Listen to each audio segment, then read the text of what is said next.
৬ দফা দাবিতে ঝিনাইদহে সড়ক অবরোধ করে বিক্ষোভ করে পলিটেকনিক্যাল ইনস্টিটিউটের শিক্ষার্থীরা।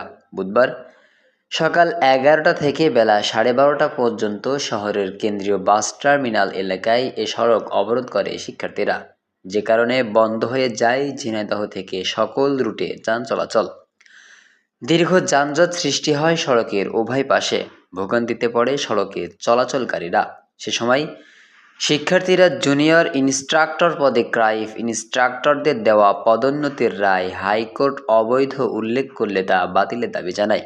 সেই সাথে কারিগরি ও উচ্চশিক্ষা মন্ত্রণালয় নামে একটি স্বতন্ত্র মন্ত্রণালয় গঠন, উচ্চশিক্ষার জন্য টেকনিক্যাল বিশ্ববিদ্যালয় প্রতিষ্ঠা, ডিপ্লোমা ইন ইঞ্জিনিয়ারিং কোর্সে যে কোনো বয়সে ভর্তির সুযোগ বাতিল করে বিশ্বের আদলে ৪ বছর মেয়াদী মানসম্পন্ন কারিকুলাম নিশ্চিত করাসহ তাদের দেওয়া ৬ দফা দাবি বাস্তবায়নের দাবি জানায়।